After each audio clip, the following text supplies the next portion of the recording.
The teenage years can be challenging while growing up, discovering ourselves, and coping with homework all at the same time.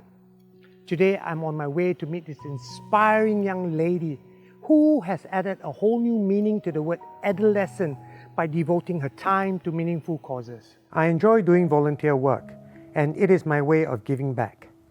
For me, it is also a journey of discovering more of myself in my new life after prison. In a recent event, I met a kindred spirit who was also heavily into volunteer work. I'll be seeing her soon to hear more from her and to find out her motivation for doing this. Hi, Bruce. Hi. So my name is Nura. I am 16 years old this year, and I started my volunteering journey when I was 12, going 13. So typically, how much time do you spend on your volunteer work? Right, so I volunteer right about every day, and for a minimum of about 2 to 3 hours per day. So what drives you to be a volunteer?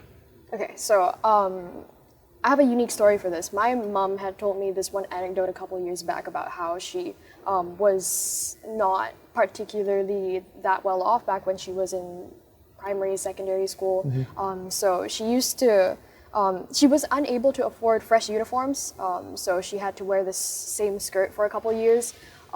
Years went by, she grew taller, and the skirt kind of wasn't able to fit her anymore. It went over the knees, a violation of dress code and stuff like that.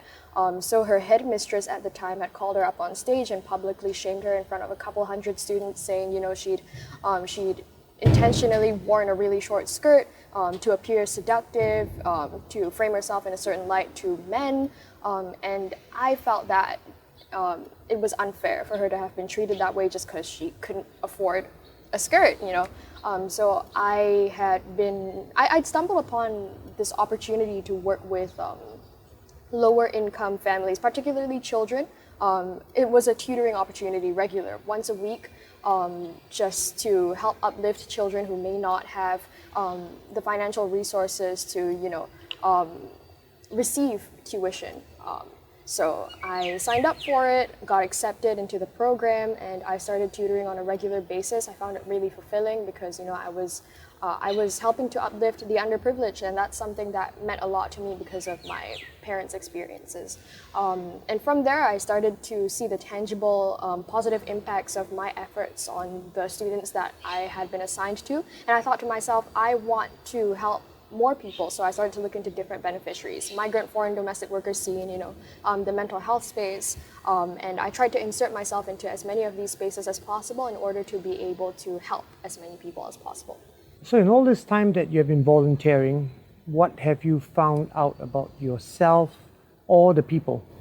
Right, I was going through a rough patch at one point, so I was kind of struggling to cope with everything that was going on. I had a bunch of new commitments, leadership posts. I was burning out, I was eating like one meal a day. I wasn't in a good state of mind. Not caring for myself had negatively affected my performance. So I thought to myself, if I want to uplift as many people as possible, I'm going to have to work on helping myself and focusing on myself first. And so I did, I started to work on myself a little more, to take breaks when I needed to take breaks. I started to learn to care for myself. It helped me to, gain the energy and the strength to uplift the beneficiaries that I was seeking to help and serve. So do you have any words for youths out there who wants to volunteer or is thinking about volunteering? You get to choose how frequently you volunteer, right? So there are long-term opportunities. There are also ad hoc opportunities available on sites like giving.sg, for example, that people can delve into and explore. Just go for it, lah. Just go for it. The youths are our future. Although studies are important, it takes a lot more than book smart to have a meaningful life. It is the spirit of giving and sacrifice that will bring us to a greater level. I'm inspired by Nura's story, and I hope more would consider giving up their time and effort for a greater cause. This is Bruce, feeling hopeful for Singapore One.